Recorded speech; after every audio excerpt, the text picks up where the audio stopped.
Okay, so here's my box containing some of my sci-fi collection, but like I promised in the last video, let me get my the latest one that I read, which is, I believe it's on the side, but as you can see I have here The Martian Way. I have Bicentennial Man and other stories, but the recent one that I just finished, and as you can see I love myself some Asimov, but the recent one is known as Earth is Room Enough. So let me try and transfer the camera to the front if I can, and I don't think I can, so let me just reposition this very carefully, like so.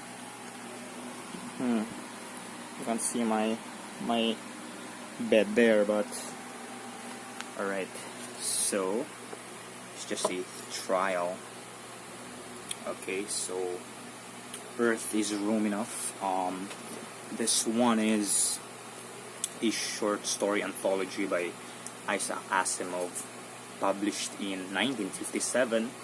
It contains 2, 4, 6, 8, 10, 12, 14, 16, 17 works. 2 of those are poems. So yeah, I'm really, this poem is like, it's just like editing or making fun of some other poems, but his short stories here. The first one is a novella, The Dead Past. Very outstanding. A short story regarding a field known as neutrinics, and it's a field of science that basically found a way to look into the past, but for some reasons the government's like trying to cover up the result of those experiments. Very, very interesting. The science behind, that's what I like about Isaac Asimov. He really knows his science. So the science behind neutrinics, the way he explains how it could be possible, neutrons passing through objects and us interpreting their interaction with those things. It's awesome. Next is Franchise. This is a story about a futuristic setting where voting only rests in one person, and Multivac will be like interpreting his vote for the rest of the world, or the rest of the people in the United States. Very interesting idea. Gimmicks 3, let me see if I can remember this. I believe this is something to do with the let me see. This is the one about the lock room puzzle.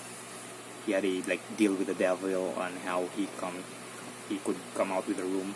Sort of like fantasy, but the solution involved in the lock room mystery is a bit of sci-fi. So yeah, it's fine.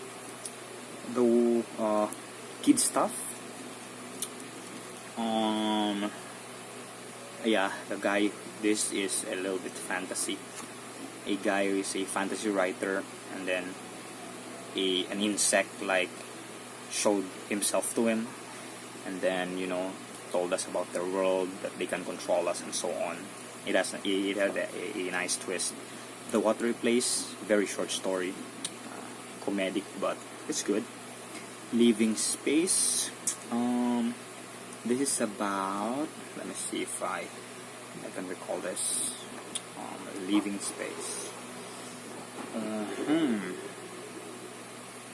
This is a short story about, let me see if I can. Oh.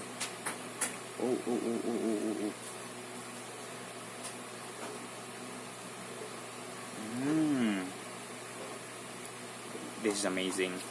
It's about a company that rents out entire planets to a single family. Many worlds interpretation of quantum mechanics. There could be parallel timelines.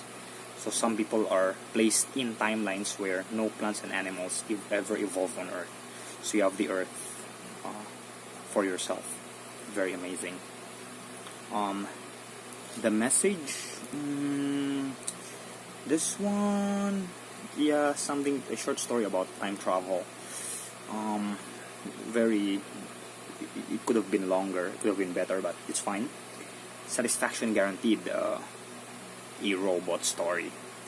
Susan Calvin is there, and then featuring a robot named Tony who flirted. The woman flirted with it, and it's very interesting. Hellfire, bordering on, let me see. Oh, this is the one where something to do with the bomb, and then looking back at things very slowly, and then it's a cryptic short story, very short story. The Last Trump. This is what I meant. A little bit fantasy. Like the Earth's supposed to end, and then people began walking. All the dead people began reviving, and then they walked the Earth. It's awesome. The fun they had, classic. This is very good. From the point of view of students, kids whose teachers are now machines instead of people, and then they tried to reminisce our case today where we had like human beings for teachers. It's awesome. Jokester is very good. Another multi-vac story, and he basically asked this guy. You have these people called the Grandmasters, who are supposed to, are the only people capable of asking meaningful questions to multi-vac. And then this guy asked multi-vac where jokes came from. Very interesting. The Immortal Bard. This is this is interesting. This is funny. A physicist revived William Shakespeare, and you just read it. It's the twist is awesome. Someday,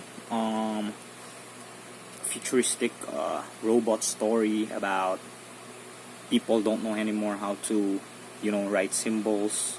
They lost the idea of reading and writing using symbols, and it's fascinating. Like what we take for granted today, what we have today, and then just forget about it.